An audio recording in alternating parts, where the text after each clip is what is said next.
Happy Independence Day. The independence we won after decades of struggle, political mobilization, mass movements and resistance to colonial rule. Movements and protest, they helped shape the democratic India we have today. And that history makes one question especially important in a democracy. What exactly is our right to protest today? The Constitution protects freedom of speech and the right to assemble peacefully under Article 19(1)(a) and 19(1)(b). But does that mean you can protest anywhere? Can the police decide whether you can protest or not? Do you need their permission to protest? Can the government completely stop a public meeting? How much force can the police use to disperse a gathering? And what happens when there is a conflict between right to protest and public order? In this video, let's look at some of the Supreme Court's important judgments that have answered these questions. First, do you need permission to protest? Let's understand what the Constitution actually says.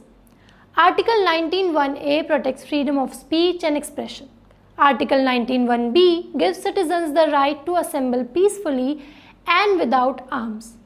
But these rights are not absolute. Article 19(3) allows the state to impose reasonable restrictions on the right to assemble peacefully and without arms in the interest of sovereignty and integrity of India or public order. So the question is not simply, do I have a right to protest? Yes, you do. The real question is, where can that right be regulated and how far can the state go? And that brings us to our first case. Himat Lal Shah versus Commissioner of Police Ahmedabad 1972. Himat Lal Shah wanted to hold a public meeting on a street in Ahmedabad. Under the rules applicable at the time, a public meeting on a public street required prior permission. The problem was that the rule gave the police too much discretion to decide whether to allow or deny a protest without clearly defining when permission could be refused. So the Supreme Court had to ask, can the government give an official unlimited power to decide whether people can exercise their right to protest? The court said no. It struck down Rule 7 of the Ahmedabad Police Regulations because it conferred arbitrary discretion on the officer. But, and this is important, the court did not say that permission can never be required for a public protest. It recognized that the right to assemble does not mean you can protest anywhere, anytime. The government can regulate protest, and depending on the applicable law and the place where the assembly is being held, prior permission may be required. But the government cannot create an arbitrary system where an official has absolute discretion to decide whether citizens can exercise a fundamental right. So if someone asks, do I need police permission to protest?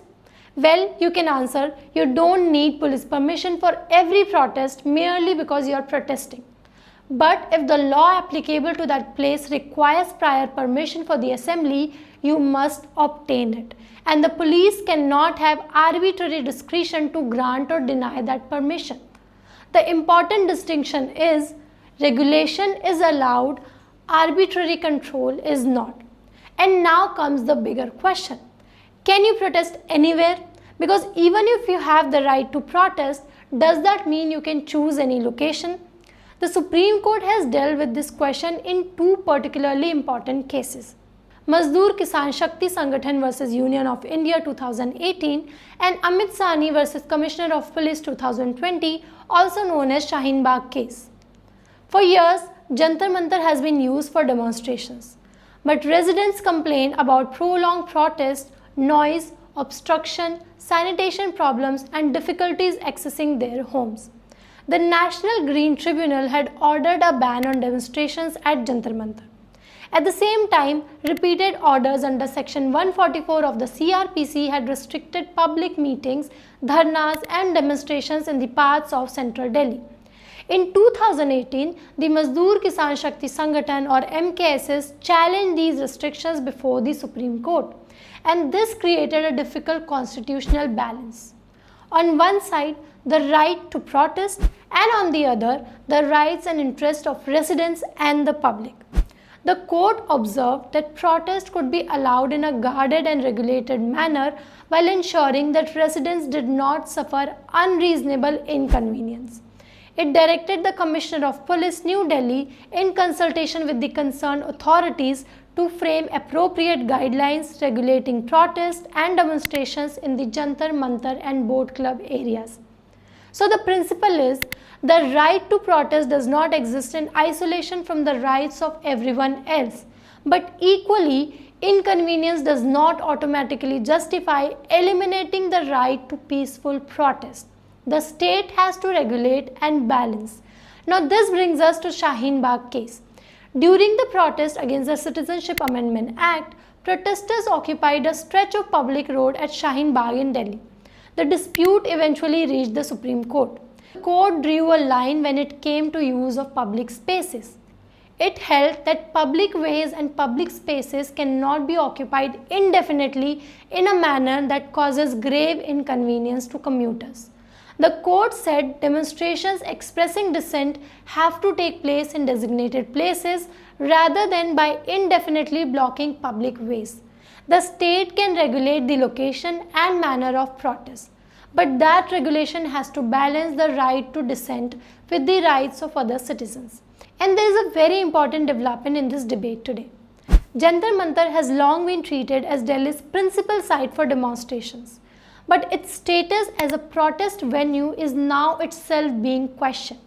In August 2026, the Supreme Court agreed to examine a plea seeking an alternative protest site in Delhi, with the petitioner arguing that protest at Jantar Mantar can disrupt residents and essential services.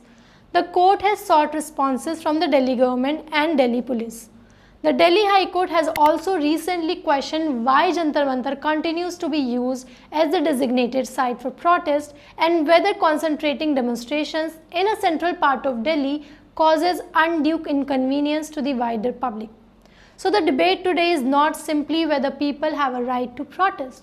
They do. The question is where that right can be exercised and how the state can regulate that right without effectively taking it away. But what if the state itself crosses the line? This brings us to another important case. Ramlila Maidan, 2011. In 2011, thousands of people had gathered at Delhi's Ramlila Maidan for Baba Ramdev's agitation concerning issues including corruption and black money. Permission for the gathering had initially been granted. But during the night of 4th and 5th June 2011, the authorities decided to clear the ground.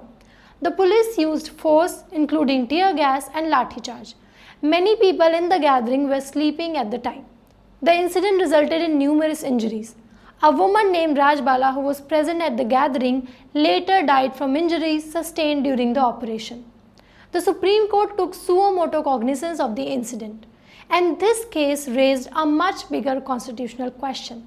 Even if the state has the power to disperse a gathering, does that mean it can use whatever method it considers necessary? The court's answer was no. The state has legitimate powers to maintain public order, but the exercise of those powers is itself subject to the Constitution. The court found that the manner in which the gathering was dispersed to be constitutionally problematic, including the excessive and hasty use of force in these circumstances. The state cannot treat a preventive power as an unlimited license to suppress a gathering. Something happened in this judgment which is difficult to imagine today. Compensation. The court directed compensation of 5 lakh rupees for Rajbala's death, 50,000 rupees for people who suffered grievous injuries and were hospitalized, and 25,000 rupees for people who suffered simple injuries and were treated at hospital.